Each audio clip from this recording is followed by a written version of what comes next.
Hilfe, wir brauchen einen Arzt. Keine Arzt. Warum keinen Arzt? Ich habe keine Geld.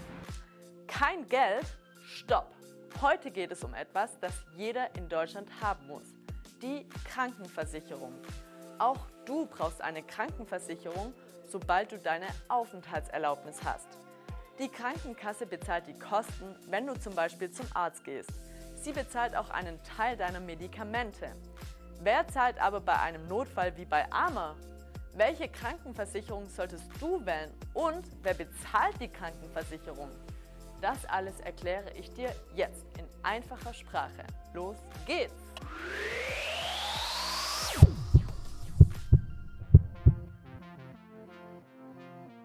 Welche Krankenversicherung soll ich wählen? In Deutschland gibt es zwei Arten von Krankenversicherungen, privat und gesetzlich. Im Gegensatz zur privaten Krankenversicherung bekommt jeder die gesetzliche Krankenversicherung, egal wie viel Geld du hast. Du darfst sie im Normalfall selbst aussuchen. Eine der größten gesetzlichen Krankenkassen Deutschlands ist die AOK. Die AOK ist immer in deiner Nähe und hat immer ein offenes Ohr für dich. Egal welche Sprache du sprichst. Fast jeder Dritte in Deutschland ist bei der AOK versichert. Das ist also eine sichere Wahl. Alle gesetzlichen Krankenkassen in Deutschland findest du auf dieser Seite. Der Link und noch viel mehr stehen hier unten in der Beschreibung. Wie bekomme ich eine Krankenversicherung? Dazu gehst du am besten zu einer Krankenkasse in deiner Nähe. Du kannst dich bei den meisten Krankenkassen entweder online oder persönlich anmelden. Dazu brauchst du normalerweise ein Passfoto, deine Meldebescheinigung und Einkommensnachweise oder deinen Bescheid vom Jobcenter oder dem Sozialamt. Wenn alles funktioniert hat, bekommst du deine Gesundheitskarte ein paar Wochen später per Post. Die Karte musst du immer dabei haben, wenn du zum Arzt oder ins Krankenhaus gehst. Sie gilt in allen Ländern der Europäischen Union, in Großbritannien, Island, Liechtenstein, Norwegen und der Schweiz. Es sei denn, du hast eine Gesundheitskarte für Flüchtlinge. Wer bezahlt die gesetzliche Krankenversicherung? Das System der gesetzlichen Krankenversicherungen funktioniert nach dem Solidaritätsprinzip. Das bedeutet, die Gesunden helfen den Kranken.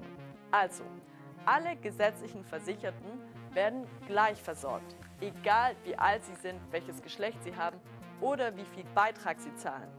Wie viel du pro Monat zahlen musst, hängt von deinem Einkommen ab.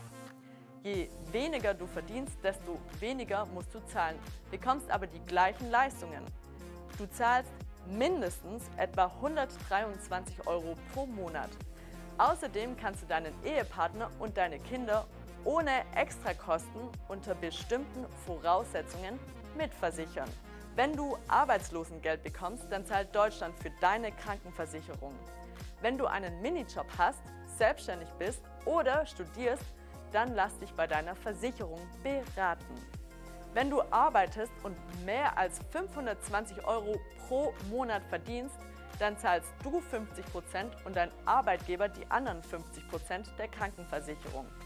Übrigens, du kannst nicht Geld sparen, wenn du längere Zeit keine Versicherung zahlst, denn dieses Geld musst du später alles nachzahlen. Merk dir, in Deutschland muss jeder immer versichert sein. Was zahlt die Krankenkasse?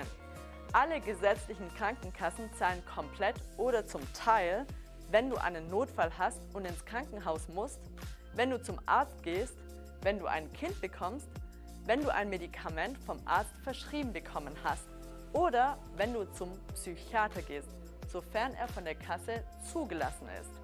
Lass dich dazu, wenn es geht, vorher von deiner Krankenkasse beraten. Sonst kann es passieren, dass du die Rechnung selbst zahlen musst.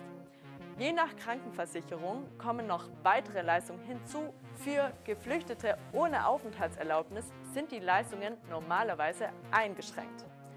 Was zahlt die Krankenkasse nicht?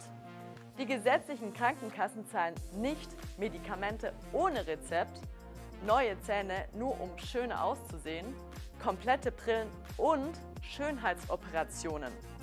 Im Fall von Arma muss er aber keine Angst haben, alles selbst zu zahlen. Schließlich ist das ein echter Notfall und das zahlt die Krankenkasse. Jetzt möchte ich von dir wissen, hast du noch weitere Fragen zu unserem Gesundheitssystem? Schreib es gern in die Kommentare. Das war's und denk dran, alles wird gut. Bis dann!